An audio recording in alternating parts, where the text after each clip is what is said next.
سلام دوستان، وقتتون بخیر. خوش اومدین به این جلسه از سری مجموعه جلسات سیستم‌های فوتوولتائیک. توی این جلسه ما می‌خوایم که سیستم‌های آنگرید یا متصل به شبکه و آفگرید یا منفصل از شبکه رو با هم دیگه کار بکنیم و به صورت کلی به شما بگیم که یک سیستم برق خورشیدی چجوری کار میکنه. برای اینکه موضوع سیستم‌های فوتوولتائیک بهتر توی ذهنمون جا بیفته و توی جلسات بعد وقتی که تک تک این اجزا به صورت کاملتری معرفی میشن و به صورت تخصصی تک تکشون رو با هم دیگه بررسی میکنیم که به چه صورتی هستن، ویژگی‌هاشون چیه، قیمتاشون کدومه، کدوم برندها توی بازار معروفترن و غیره. این قسمت اومدیم که یه شکل شماتیکی از حالتهای مختلف سیستم‌های فوتوولتائیک به شما ارائه بدیم، از جمله سیستم‌های متصل به شبکه، منفصل به شبکه. الان این شکلی که توی سمت چپ تصویر می‌بینین یک سیستم منفصل از شبکه یا جدا از شبکه هستش که اینجا قرار دادیم و می‌خوایم براتون توضیح بدیم. توی جلسه قبلی ما به طور کامل راجع به تابش خورشید و فوتونایی که از خورشید به پنل‌های خورشیدیمون میرسه صحبت کردیم. راجع به تابش خورشید تمام جزئیات رو گفتیم. توی این جلسه ما میخواییم راجع به بقیه اجزای این سیستم صحبت بکنیم. این جسمی که اینجا میبینین همونطور که میدونین پنل خورشیدیه. کارش چیه؟ کارش اینه که تابش خورشید زمانی که به این پنلا میخوره از این پنلا برق دیسی تولید میشه. اما قبل از اینکه جلوتر بریم من همینجا راجع به پنلای خلاصه‌ای به شما بگم. پنلا همونطور که میدونین به این بخشش به هر کدوم از اینا میگن سلول. الان این پنل ما 1 2 3 4 5 6 7 8 9 10 11 12 ضرب در 4 48 تا این پنل سلول داره. به این بخشش که الان دورشو دارم خط میکشم میگن ماژول و به مجموعه اینا کنار هم دیگه میگن آرایه. حالا این پنل ها میتونن با هم دیگه سری یا موازی قرار بگیرن که به صورت کامل برای شما توضیحشو میدیم. این پنل وقتی که نور خورشید بهش میخوره، حالا ما توی جلسه بعدی وقتی راجع به پنل ها بخوایم صحبت کنیم به طور کامل توضیح میدیم که اصلا از چی درست شدن و این سیلیکونی که این پنل ها ازش درست شده خودش از چی درست شده. به طور کامل توضیح میدیم که چه فرایندی رخ خواهد داد که این پنل به ما جریان دیسی رو بده. اما اینجا شما فعلا از من قبول کنید که این پنل به ما یک جریان میده و اونم جریان دیسیه. اصلا بیا یه ذره بریم عقب‌تر. اصلا جریان به چه معناست؟ جریان الکتریکی به حرکت الکترون ها توی مدار میگن. ما دو نوع جریان مستقیم و جریان متناوب داریم. به جریان دیسی میگیم جریان مستقیم. یعنی چی؟ خب من میدونم همه شما این موضوعات رو قبلا باهاش سر و کار داشتین، ولی منم یک دور دیگه توضیح میدم. شاید گذر زمان باعث شده باشه که یه مقدار این موضوعات از ذهن شما کمرنگ شده باشه. برای همین منم از اول از صفر سعی میکنم موضوعات رو توضیح بدم که برای شما هیچ شبهه‌ای باقی نمونه. مثلا فرض کنیم ما یه دونه مقاومت داریم مثل این لامپ و جریان دیسی میخوایم بشه. فرض کنیم این یه باتریه دارای قطب منفی و مثبته و بدین صورت به یک مقاومت که همون لامپ ما باشه وصل شده. اینجا از سر منفی الکترون ها توی مدار شروع به حرکت میکنن، به این باتری میرسن، به این به این مقاومت یا به این لامپ میرسن و باعث میشن که این لامپ ما روشن بشه. به این نوع جریان که جریان مستقیمه و الکترون ها از سر منفی شروع به حرکت میکنن و به سر مثبت میرسن اصطلاحاً میگیم جریان دیسی. جهت جریان چجوریه؟ جهت جریان طبق تعریف یا طبق قرارداد از سمت مثبت به سمت منفی. این صرفاً یه قرارداده، ولی حرکت الکترون ها از سمت منفی به سمت قطب مثبته و این باتری تا زمانی که شارژش تموم بشه این حرکت ادامه خواهد داشت و این لامپ ما روشن خواهد. جریان AC یا جریان متناوب چطوره؟ یک جریان مثلا یک حالت پاندول ماننده که به صورت عقب و جلو میره. یعنی مثلا این الکترون اگه در نظر بگیرین در عرض یک ثانیه 50 الی 60 بار به صورت جلو و عقب میره که به صورت جریان متناوب یا همون AC چیز میکنن. حالا فرمولای دیگه ای هم داره، مثلا این فرمول که سینوس اومگا تی، که حالا اومگا هم خودش 2 pf، که اینجا خیلی محل بحث ما نیست. بیشتر خواستم همین یه توضیح بدم که ببینیم مثلا جریان چی هست. حالا منم با عزت اینو پاک میکنم، توضیحات اضافی بودش که گفتم شاید سودمند باشه که بدونیم. خب تا الان گفتیم که خورشید به سطح پنل میتابه، پنل به ما یک جریان دیسی میده. جریان دیسی وارد شارژ کنترلر میشه. شارژ کنترلر همونطوری که از اسمش مشخصه وظیفش تنظیم و کنترل شارژ باتریه. یعنی چی؟ یعنی اینکه اگر مثلا باتری های ما اوورچارج بشن یا دشارژ بشن قاعدتا آسیب میبینن. وظیفه که شارژ کنترلر بر عهده داره اینه که جلوی این عمل رو بگیره. البته واقعش اینه که شارژ کنترلر نمیتونن جلوی دشارژ باتری رو بگیرن، که البته بعضیاشون تا یه حدی میتونن، ولی وظیفه عمدش محافظت از باتری هست. پس این شد شارژ کنترلر ما. پس ما تا الان چیا رو داشتیم؟ پنلا رو داشتیم، شارژ کنترلر رو داشتیم و موضوع بعدی که بهش میپردازیم اینورتره. اینورتر چیه؟ اینورترها ابزارهایی هستن که برق دیسی رو به برق AC تبدیل میکنن. انواع مختلفی دارن که حالا با توجه به سایزشون دسته‌بندی شده. انواع اینورتر که عمدتاً 3 نوع هستن، یا از نوع میکرو هستن که به ازای هر یه پنل ما یه دونه اینورتر داریم، یا از نوع استرینگ هستن و یا از نوع سنترال. و کاری که اینورتر انجام میده همونطور که قبلا توضیح دادم، برق دیسی رو به برق AC تبدیل میکنه که مثلا ما میتونیم باش فن رو روشن کنیم یا میتونیم باش تلویزیون رو روشن کنیم. اینم که اینجا هستش، یعنی لامپی هم که اینجا هستش، اشتباه نشده. بسیاری از لامپ‌های مدرن مثل LED ها جریان DC به کار میبرن. خب ما تا الان اجزایی که بودش رو توضیح دادیم، یعنی اومدیم اجزای یه دونه سیستم فوتوولتائیک رو بخوایم برای شما توضیح بدیم. یک پنلاس، 2 استراکچره که حالا تو این شکل نیومده.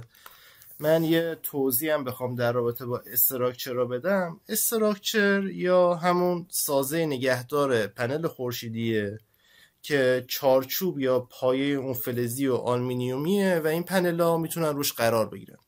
دسته‌بندی های مختلفی داره، حالا متناسب به اونجایی که نصب میشه، یا ما اینا رو روی زمین نصب میکنیم یا بر روی ساختمان. روی زمینش بازم خودش 2 نوعه، یا مدل کوبشیه یا مدل پایه در بتونه. و مدل ساختمونیش هم متناسب به اون سقف ساختمونه، یعنی یا سقف زاویه داره یا سقف مسطحه. خب این جزء دوم بود. یا ما توی یک سیستم پنل ها رو داریم، استراکچر رو داریم، شارژ کنترلر رو داریم، باتری ها رو داریم که مشخصه چی، احتیاجی به توضیح نداره، و اینورتر. خب حالا اتفاقی که میفته یک بار دیگه بخوایم توضیح بدیم که کامل مشخص بشه. نور خورشید به پنل میتابه. پنل نور خورشید رو تبدیل به جریان دیسی میکنه. جریان دیسی وارد شارژ کنترلر میشه. از اینجا مستقیم به باتریا وارد میشه. بچه‌ها جریان دیسی خیلی از دستگاه‌های الکترونیکی مثل انواع باتریا، لپتاپ شما، گوشی موبایل شما، اینا با جریان دیسی کار میکنن. پس جریان دیسی به صورت مستقیم میتونه وارد باتریا بشه. اما واسه این که مثلا باش تلویزیون رو بخواین روشن کنیم باید حتما از اینورتر استفاده بکنیم. خب تو طول روز که ما جریان تابش خورشید رو داریم، این نیروی الکتریکی یا همون جریان دیسی وارد باتریا میشه و اونجا ذخیره میشه که توی شب ما بدون برق نمونیم.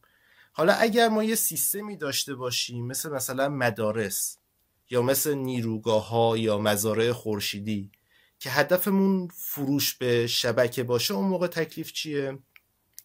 اون موقع سیستم ما میشه سیستم متصل به شبکه. این عکسی که اینجا بودش چیه؟ این سیستم آف گرید یا شبکه یا منفصل از شبکه است.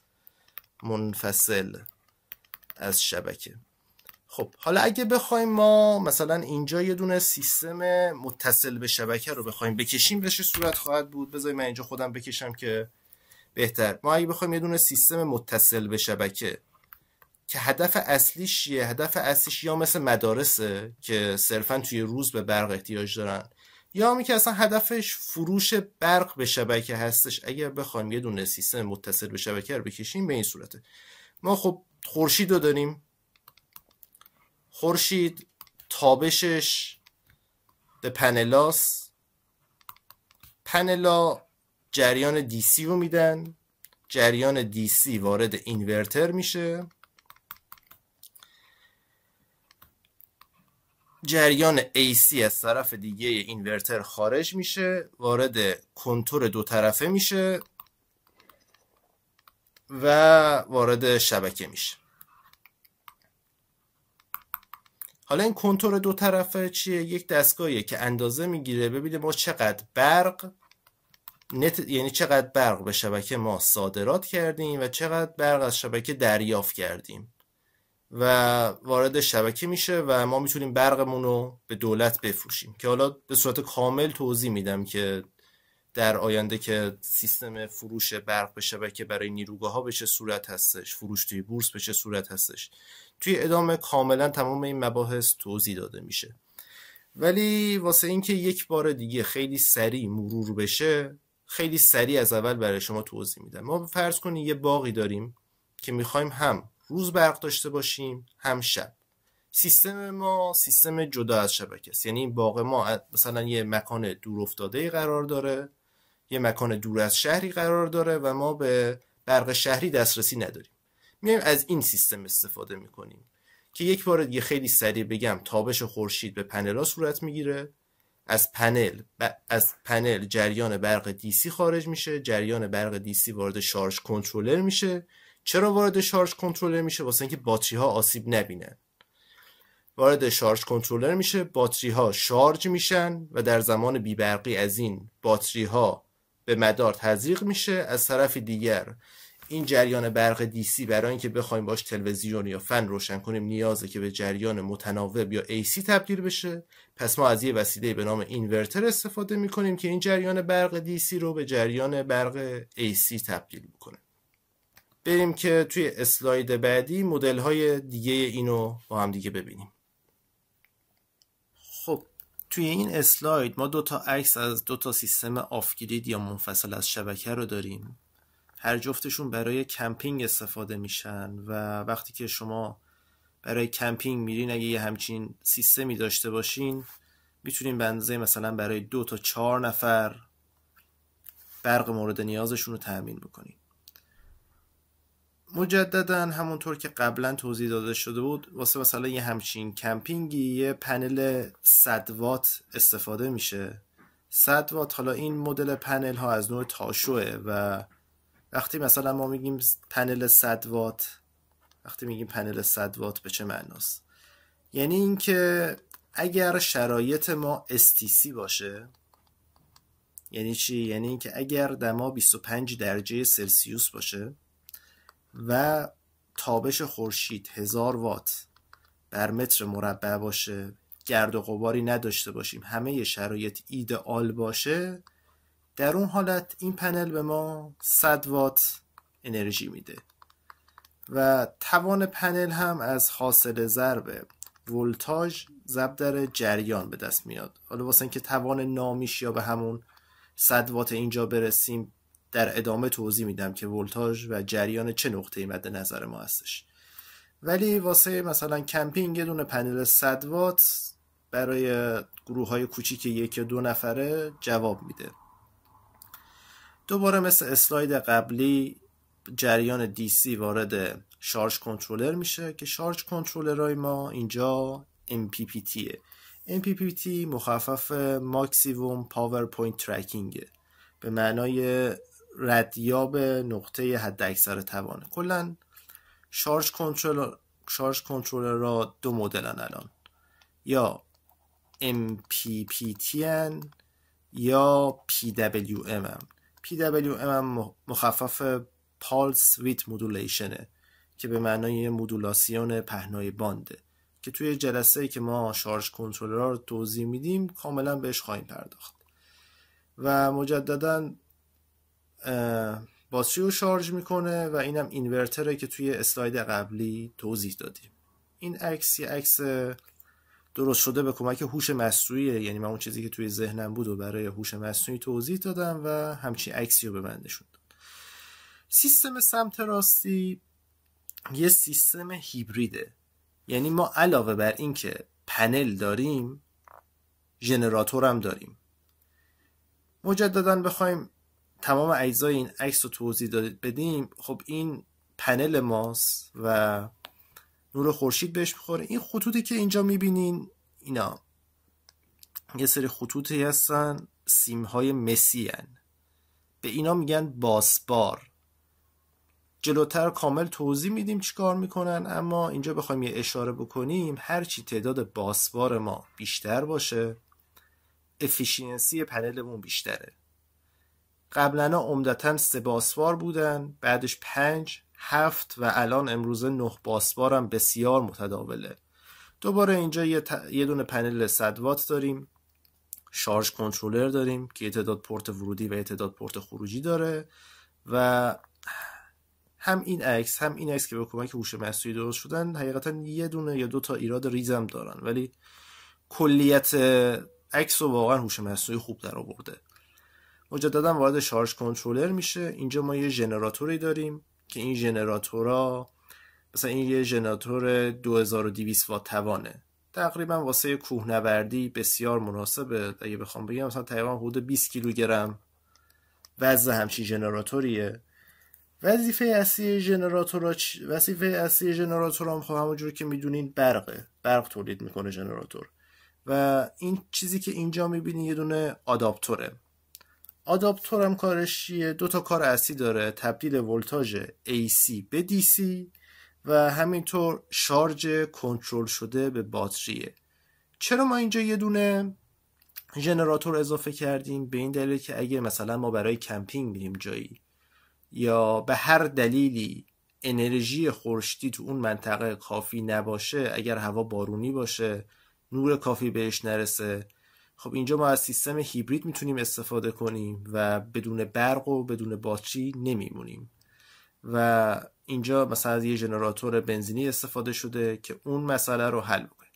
حالا مسئله دیگه که اینجا هستش این استراکچر ماست. الان اینجا خب با یه زاویه‌ای تنظیم شده. اگه حضور ذهن داشته باشین جلسه قبلی ما در مورد زاویه تنظیم این پنلا واسه کمپینگ صحبت کردیم که با عرض جغرافیایی اون محلی که قرار داریم، مثلا اگه توی کشور ایران هستین زاویه 30 درجه میتونه مناسب باشه. اگه توی کشورهای دیگه باشین باید نگاه کنین که اون کشور حداقل یه حدودی داشته باشین که مثلا اون کشوری که تو اون لحظه درش قرار دارین عرض جغرافیاییش چند درجه است و همون درجه هم زاویه پنل رو میتونین تنظیم بکنین و بهترین بازدهی رو ازش داشته باشین. و دیگه نکته‌ای که اینجا بخوام بهتون بگم حالا در مورد برق خروجی از ژنراتورها هستش که امروزه ژنراتورها هم برق AC تولید میکنن و هم برق DC و خب قبلا به طور عمومی بیشتر برق AC تولید میکردن، اما امروزه این مسئله وجود نداره و هر دو نوع برق رو تولید میکنن و همین. چیز دیگه فعلا به ذهنم نمیرسه که تو این 2 تا عکس بخوام توضیح بدم. و ما امروز یک سیستم منفصل از شبکه کاملا کاربردی به این سیستم میگن هیبرید و اینم یک سیستم ساده منفصل از شبکه رو کامل برای شما توضیح دادیم. و سیستم متصل به شبکه هم که توی اسلاید قبلی به طور کامل توضیح دادیم. و همین، این جلسه تموم شد. امیدوارم که روز خوبی داشته باشین. ممنون که تا آخرش نگاه کردین.